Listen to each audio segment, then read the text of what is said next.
Selamat pagi, siang, atau malam anak-anak jurusan TIPL kelas 12.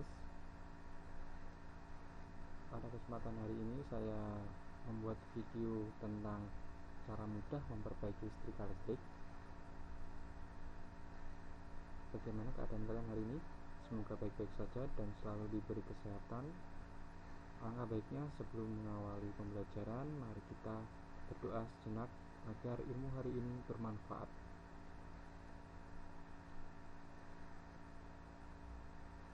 Oke, cukup.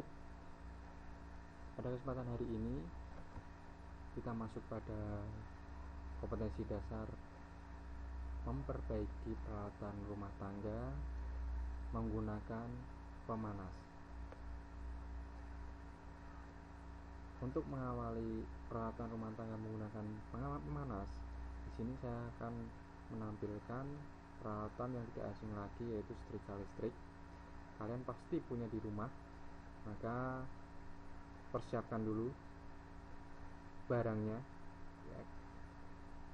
Kalau boleh dibongkar Bapak Ibu kalian, silahkan coba dibongkar.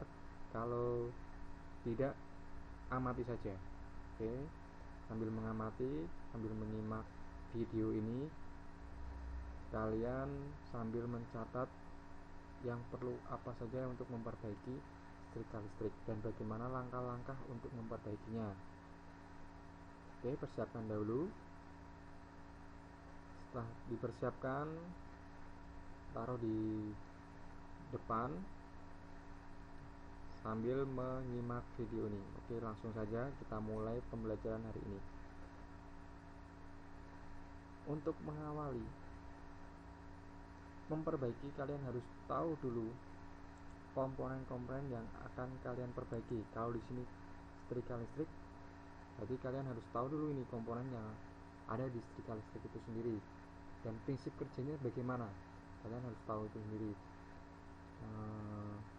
Pelajari, cari info sebanyak mungkin tentang, kalau di sini setrika, ya setrika dari merek A sampai merek Z, kalian pelajari semua dan pada intinya untuk prinsip kerjanya sama, dari energi listrik diubah menjadi energi panas, dan energi panas itu dimanfaatkan untuk, kalau di sini setrika berarti untuk merapikan baju-baju yang kalian miliki. Oke, kenali dulu komponen utama.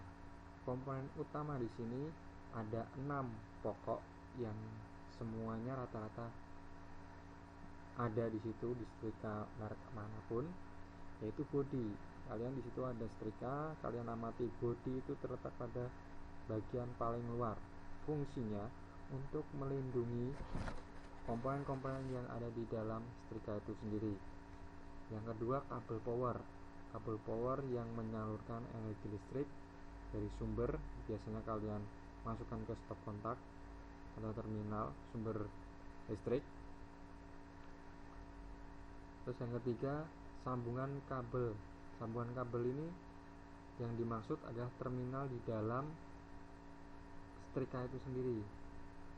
Kalau kalian bongkar, kalian akan melihat bagian bawah atau bagian belakangnya setrika itu ada konektor-konektor atau terminal-terminal yang tersambung dari kabel power ke komponen lainnya. Nanti kalian akan saya tunjukkan gambarnya bagaimana wujudnya di dalamnya. Kalau kalian tidak boleh dibongkar, setrika kalian tidak boleh dibongkar, nanti saya tunjukkan fotonya saja. Kalau dibongkar, silakan dibongkar dengan hati-hati, jangan sampai malah rusak ya. Ini tujuannya memperbaiki malah merusak ya. Jadi amati saja. Di situ selanjutnya ada pengatur suhu. Kalau biasanya kalau kalian mau nyetrika, itu kalian putar bagian tengahnya, itu pengatur suhu. Untuk membesarkan suhunya, semakin diputar ke kanan akan semakin panas, dan diputar ke kiri akan semakin dingin, atau bahkan untuk mematikan setrika tersebut. Pemanas itu terletak di bagian dalam. Kalau di luar itu yang bikin panas yaitu pemberat. Oke, dari sini kalian sudah pahami dan tahu wujudnya. Kalau sudah, kalian siapkan lagi peralatan yang untuk memperbaiki. Ini alat pokoknya. Sebelum memperbaiki, kalian siapkan dulu alat-alatnya. Jangan sampai di tengah-tengah kalian memperbaiki ada alat yang kurang dan tidak bisa mengembalikan lagi karena tidak ada alatnya. Kalian harus persiapkan benar-benar alat yang dibutuhkan. Yang pertama itu test pen. Test pen untuk pengecekan sumbernya. Yang kedua avometer. Avometer untuk pengecekan sambungan. Yang ketiga main plus obeng, itu untuk membongkar dan memasang komponen-komponen yang menggunakan baut min atau plus. Yang keempat yaitu tang. Jika ada komponen yang susah untuk diambil, kalian bisa menggunakan tang itu sendiri. Yang kelima kuas. Kuas gunanya untuk membersihkan. Sebelum kalian memperbaiki, alangkah baiknya dibersihkan dahulu agar semua komponen yang kotor itu bisa bersih dan bisa terlihat kalau di situ ada yang mengganjal atau menghambat kerja dari komponen setrika listrik. Itu tujuannya untuk membersihkan. Oke, sudah dipersiapkan semua. Jika sudah dipersiapkan semua, langkah pertama kalian harus mengecek dulu, mulai dari sumber apakah ada. Kemudian kedua, kalian gunakan avometer untuk pengecekan sambungan. Seperti biasa, gunakan ohmmeter untuk pengecekan sambungan dari awal, mulai dari kabel sumber atau kabel power. Biasanya di situ biasa rusak karena panas dan nempel sama kabel. Itu biasanya sering putus di situ karena saking panasnya dan lupa menaruh setrikanya saat tidak untuk menyetrika, nempel sama kabelnya itu, jadi bisa putus karena panas itu. Kemudian cek terminal. Oke, di mana letaknya? Kita buka gambarnya di sini. Di dalam setrika itu ada bagiannya, bisa dilihat di gambar yang paling belakang sendiri. Yang paling belakang sendiri di situ ada terminal yang kabel merah, itu konektor-konektor yang menyambungkan antara kabel sumber dengan komponen yang di dalamnya, yaitu mulai dari elemen, sekring, terus pengatur otomatis dan plat otomatis. Itu semua bersumber atau menyambung di terminal itu. Jika kalian sudah mengecek kabelnya tidak bermasalah, tidak ada yang putus, maka langkah selanjutnya cek terminal-terminal itu apakah ada yang putus atau tidak. Semua sambungan atau semua terminal dicek. Jika ada yang putus, silakan untuk langkah selanjutnya disambung. Kalau tidak ada spare part yang ada, kalian bisa menggunakan plat besi lainnya atau solder atau yang bisa mengonekkan, atau kabel di jumper itu bisa untuk sementara. Kemudian setelah tidak ada masalah, kalian cek pada pemanasnya atau elemennya. Elemen itu terletak pada lingkaran U di pinggir-pinggir ini, di dalam pemberatnya. Di dalam pemberatnya itu ada melingkar seperti U, dan ujungnya itu kalian lihat, bisa dilihat ada ujung putih-putih itu. Di situ kalian cek dengan AVO. Jika di situ menunjukkan ukuran tertentu, berarti masih normal. Jika tidak menunjukkan, kalian harus mengganti elemen pemanasnya. Kemudian kalau tidak bermasalah, lanjut lagi ke tahap berikutnya, yaitu plat otomatis. Plat otomatis biasanya kendalanya kalau setrika itu tidak bisa mati atau tidak bisa hidup. Hanya itu. Kalau dia panas terus tidak bisa mati, berarti plat otomatisnya itu atau bimetalnya rusak. Kalian bisa atur kalau di situ masih terlihat bagus wujudnya. Nah, untuk cara mengaturnya ada jarak di situ, dilihat seperti gambar di bawah. Itu ada jarak antara plat dengan pengatur. Plat otomatis dengan pengatur itu bimetal dengan pengatur yang paling atas yang biasa diputer-puter itu pengatur. Nah, itu dicek. Kalau masih wujudnya masih bagus, kalian bisa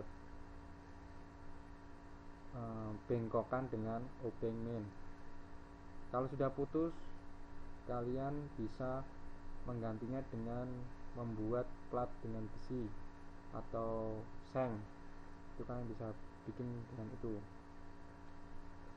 Kemudian jika tidak bermasalah, bisa cek untuk pengatur otomatisnya. Kalau pengatur otomatisnya, kalian harus modifikasi kalau rusak. Biasanya dia untuk ulirnya dia akan dol, atau dol itu gimana, ulirnya sudah habis. Itu biasanya akan mengganggu pengatur otomatisnya. Kalau tidak bisa, kalian bisa menggunakan tang untuk memutar itu. Jadi tidak bisa untuk mengatur lagi, hanya bisa pas waktu menyolok ke sumber. Jika koneksi sudah sumber, langsung dia otomatis suhunya tidak bisa diatur, langsung panasnya sama seperti itu. Jangan khawatir untuk nanti takut kepanasan, tidak, karena di situ ada plat otomatis, dia akan memutus saat suhunya tinggi. Itu gunanya plat otomatis. Jadi saat panas tinggi dia akan memuai. Saat memuai dia akan memutus antara konek pengatur atau elemen ke plat, itu konek seperti saklar, terputus dan menyambung. Jadi aliran listrik akan terputus. Aliran listrik akan terputus kepada elemen atau pemanas. Jika dia lebih panas, dia akan memuai ke bawah dan dia akan memutus aliran listrik, otomatis dia akan putus. Jika dia akan sudah dingin lagi, dia akan kembali lagi ke atas dan connect lagi, nyambung lagi listriknya. Itu gunanya plat otomatis, prinsip kerjanya seperti itu. Oke, lanjut. Itu. Kemudian analisis nih, analisis kerusakan. Analisis kerusakan tadi, jika listrik mati total, tadi langkah awalnya tadi apa? Mengecek kabel power. Jangan buru-buru dibongkar dulu. Kalau mati total, cek lagi kabel powernya. Dari situ bermasalah atau tidak. Kalau bermasalah, silahkan beli kabel atau menggunakan kabel yang lain untuk sementara waktu. Tapi ini untuk setrika itu ada kabel khusus. Biasanya kalau kalian lihat di situ ada lapisan kainnya, itu yang melapisi kabel agar tidak sering meleleh kalau terkena panas pada setrika. Lupa naruh, tiba-tiba nempel, kemudian akan meleleh, putus. Makanya ada lapisan kainnya. Di toko-toko listrik dijual untuk kabel power setrika, banyak sekali. Tuh, cek dulu itu. Kemudian tadi terminal itu kalau mati total. Yang ketiga, cek lagi di plat pemutus tadi. Kalau mati total hanya 3 itu biasanya yang terjadi kendala. Kemudian setrika tidak panas. Nah, tidak panas 2 tadi, plat tadi, terus sama pengaturnya. Itu kalau tidak panas, dia hidup, dia nyala, indikator lampu nyala, tapi tidak panas-panas. Nah, itu cek 2 itu, antara plat sama pengatur otomatis. Kemudian 3, setrika terlalu panas. Nah, tadi sama juga, platnya tadi, platnya tidak mau putus, terus pengaturnya tidak bisa untuk memutar, biasanya seperti itu. Yang keempat, setrika terdapat kebocoran atau nyetrum. Biasanya kalau dinyalakan, dicolokkan, kalian megang mau ngecek panas atau tidak di bagian pemberat itu kok malah nyetrum. Nah, itu biasanya isolatornya di kabel power atau di terminalnya ada yang antara fasa dengan netral itu sangat berdekatan atau bahkan tidak ada isolatornya. Itu yang terjadi biasanya kalau dia ngetrip atau jeblek, misalnya apa, itu seperti itu, dia akan nyetrum karena isolatornya mungkin meleleh atau terlalu, dia tidak nempel tapi terlalu dekat dengan fasa netralnya.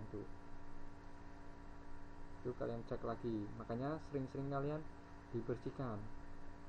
Kotoran juga bisa berpengaruh di situ. Jadi fasanya itu kotor, ternyata kotoran itu sebagai konduktor, ya dia bisa menyalurkan listrik. Yang kelima, setrika tidak dapat melicinkan baju. Itu karena apa? Di bagian pemberat lapisan paling bawah sendiri itu kotor.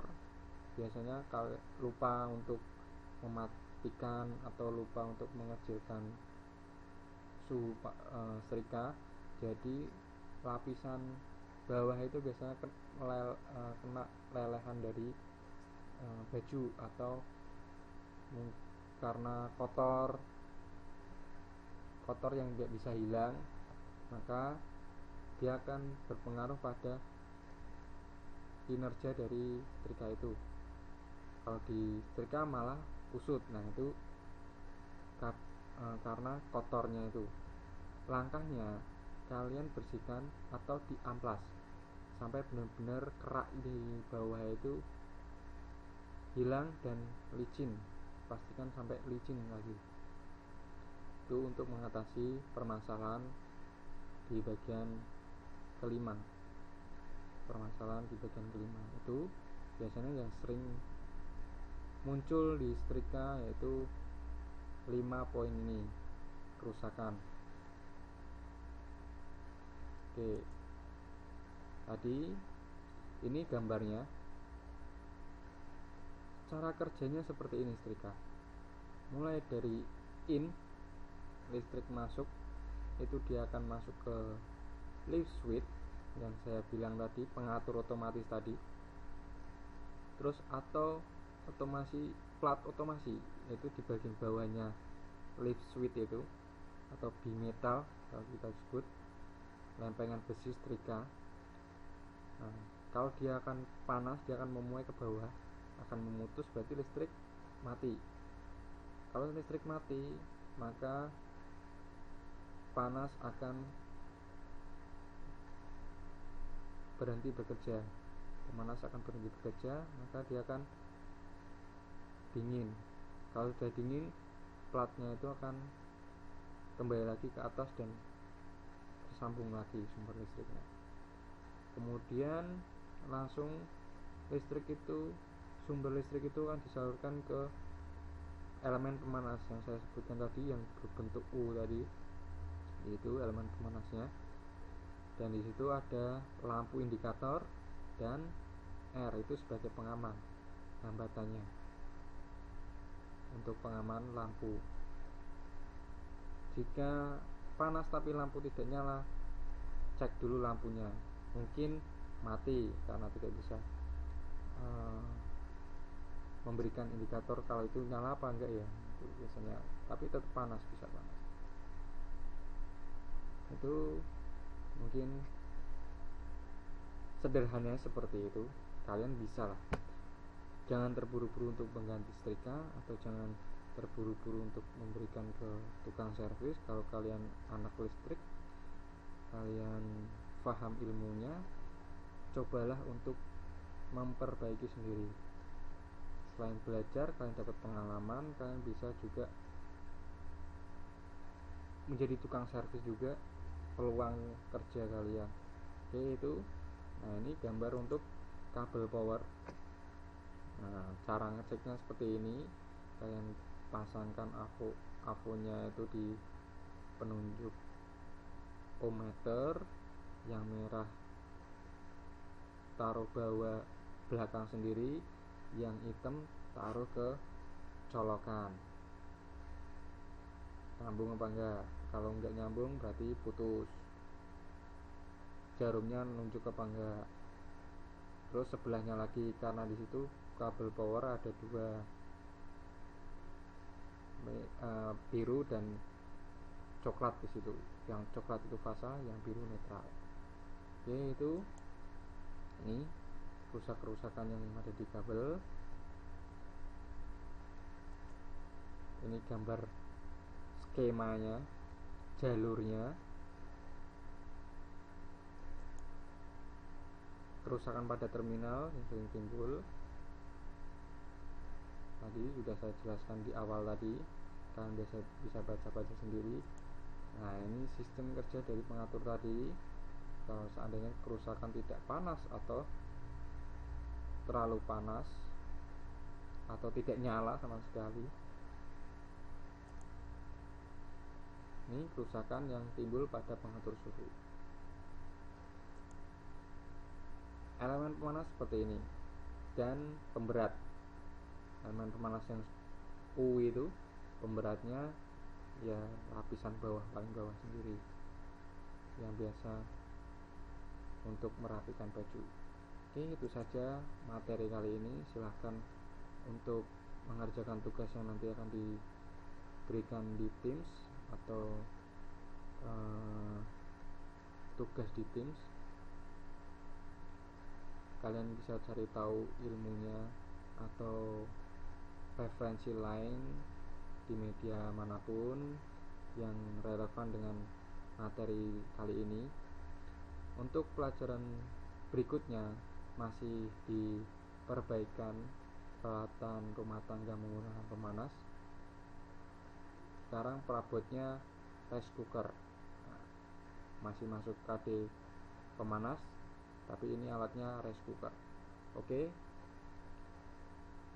pelajari dulu, nanti bisa dipraktekkan. Kalau bisa boleh dibongkar. Untuk berikutnya nanti rice cooker juga kalian kalian analisis, kalian perhatikan juga. Nanti kalian akan diberikan bagaimana cara memperbaikinya, kerusakan apa yang sering timbul di situ. Oke, mungkin itu saja kesempatan kali ini, materi kali ini. Semoga bermanfaat, dan jika ada kendala atau kurang paham silahkan ditanyakan di Teams. Oke, itu saja. Terima kasih. Assalamualaikum warahmatullahi wabarakatuh.